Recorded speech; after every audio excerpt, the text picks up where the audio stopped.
The Curiosity rover recently discovered the largest organic compounds on the red planet to date. The findings suggest that prebiotic chemistry may have advanced further on Mars than previously observed. The discovery came after scientists probed an existing rock sample inside Curiosity's sample analysis at Mars, known as SAM Minilab, and found the molecules decane, undecane, and dodecane. These compounds, which are made up of 10, 11, and 12 carbons, respectively, are thought to be the fragments of fatty acids that were preserved in the sample. Fatty acids are among the organic molecules that on Earth are chemical building blocks of life. Living things produce fatty acids to help form cell membranes and perform various other functions. But fatty acids also can be made without life, through chemical reactions triggered by various geological processes, including the interaction of water with minerals and hydrothermal vents. While there's no way to confirm the source of the molecules identified, finding them at all is exciting for a couple of reasons.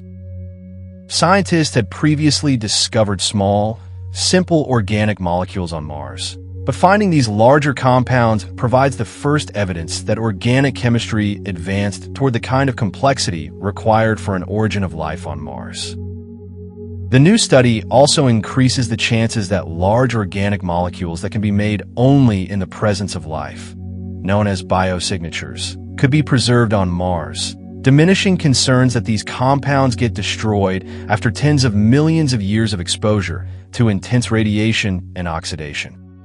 This finding bodes well for plans to bring samples from Mars to Earth to analyze them with the most sophisticated instruments available.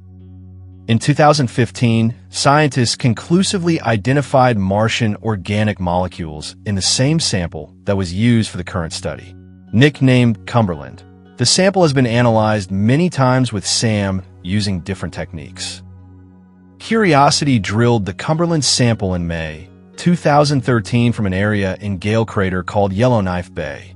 Scientists were so intrigued by Yellowknife Bay, which looked like an ancient lake bed, they sent the rover there before heading in the opposite direction to its primary destination of Mount Sharp, which rises from the floor of the crater.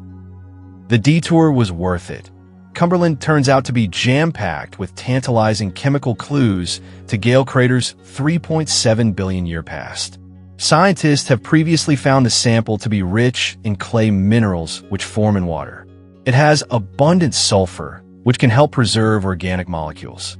Cumberland also has lots of nitrates, which on Earth are essential to the health of plants and animals, and methane made with a type of carbon that on Earth is associated with biological processes. The recent organic compounds discovery was a side effect of an unrelated experiment to probe Cumberland for signs of amino acids, which are the building blocks of proteins. After heating the sample twice in SAM's oven and then measuring the mass of the molecules released, scientists saw no evidence of amino acids. But they noticed that the sample released small amounts of decane, undecane, and dodecane.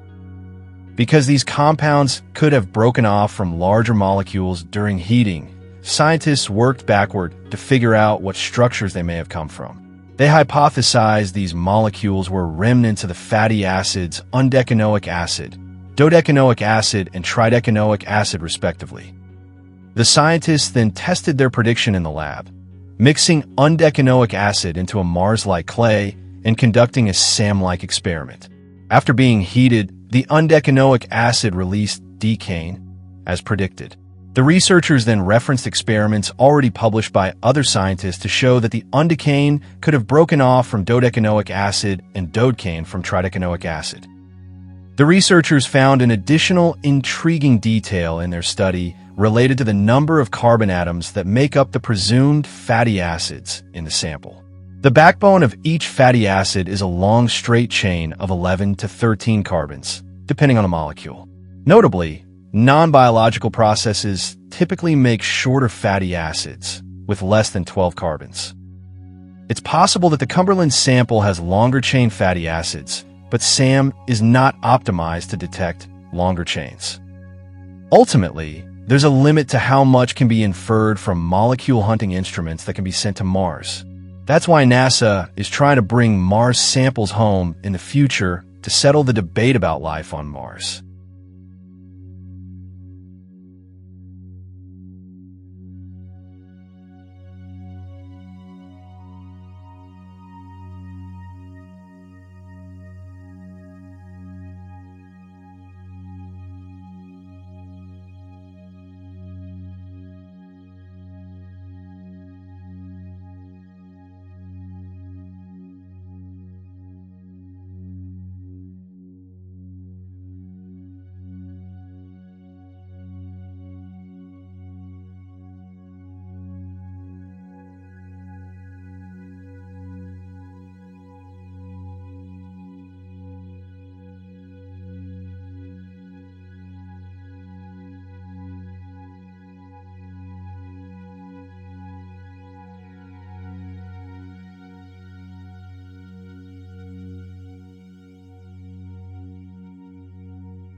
This observation shows sinuous ridges at Elysium Planitia on Mars.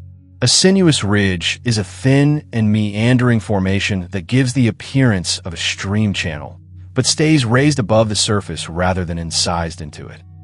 It is believed that these ridges were once stream channels that cut down into the surface. Flowing water can have a number of effects on a channel bed, such as sorting grains and depositing rocks, all while removing loose material. The water can also carry a number of dissolved minerals that become deposited and cement the remaining grains together. The result is a stream bed that has become armored.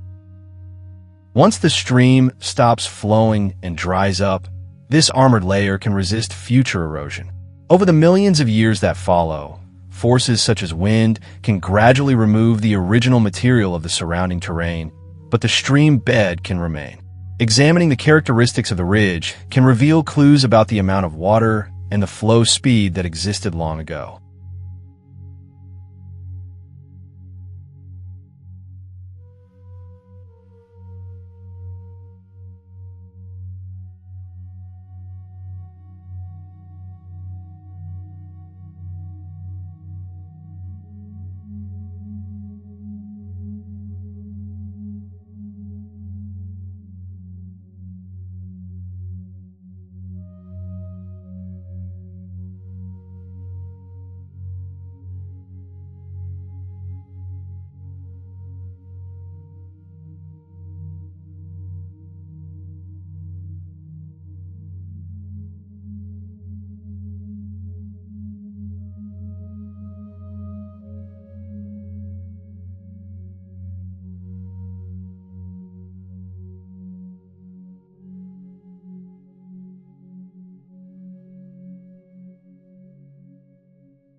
This observation shows layering near the base of the South Polar layered deposits on Mars.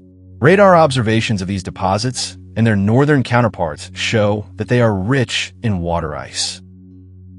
The layers apparently record ancient climate changes on Mars, similar to ice ages on Earth. But it has long been recognized that the surface of these South Polar layer deposits is much older than the surface of the North Polar Layer deposits. By counting the craters preserved on their surfaces, the North Polar Layer deposits is inferred to be less than 1,500 years old, while the surface of the South Polar Layer deposits has many more craters and is therefore many millions of years old. While NASA scientists don't understand why these polar ice deposits have such different ages, they are both likely to preserve valuable information regarding Martian climate evolution.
This video shows NASA's Ingenuity Mars helicopter taking its very first powered, controlled flight on Mars.